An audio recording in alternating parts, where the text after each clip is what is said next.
Floating by Charles Bowden, from the book Some of the Dead Are Still Breathing, Living in the Future. Golden light pours on the scrubbed wood floor in the kitchen by the wood stove as they bend over the chair driving brass tacks to hold down the green fabric on the seat in the August of a summer.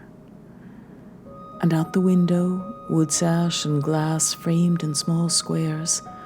Out there, the sky is blue, and oaks brush the horizon. A green fur of the leaves. Soon, dusk will come and the fireflies, but now the tap, tap, tap of the small upholstering hammer. A wood handle and brass head. My father, with a hand-rolled cigarette in his mouth. My mother, fussing to keep the fabric smooth. And near at hand, a brass ashtray cut from the fired end of a cannon shell from far away, out there, on the oceans of the world during the last war, the one before the next war. And I can hear men in the house, all young men in blue starched uniforms and with bibs and white sailor hats, and they drink from quart bottles and smoke short, strong cigarettes and smile at me as I toddle around. And they don't know what to do with themselves because they're still alive.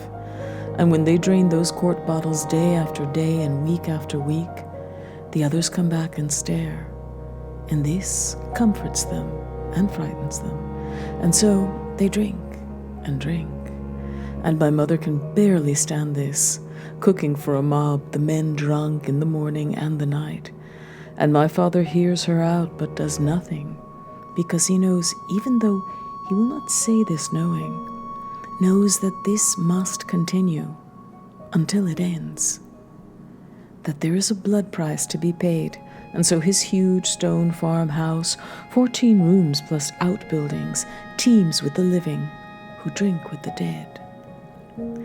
Maybe it never begins, but if it does begin, I think it begins at that moment, the world of green and blue, pouring through the century-old glass, the tap of the hammer, the pies cooling on the counter, the low smoky comfort of the wood stove that never grows cold, the men broken but held together by bottles, the ocean whispering from the sawed-off cannon shells, the fabric of life unraveling before me and yet caressing my face. That is the floor of my optimism, all from a room, an afternoon, and time that was vanishing as fast as I swallowed it. A war fading, the sun sinking, the pies cooling, the wood stove soon to be replaced by gas, the pump in the yard to become a pipe to a faucet, the privy to be abandoned, the farm to be fled, the roar of the city to fill my ears, the sky above to fill day by day with airplanes screaming, and the fields and the creek and the rank growth and rich earth to move away from me and yet always stay near, as close as fireflies floating in the last moments of a summer dusk. There is blood, also, constant killing of beasts for the table, constant small words about the dead and the fear and the dread of dying any instant, and song. I want to wear that crown of glory when I get home to that good land.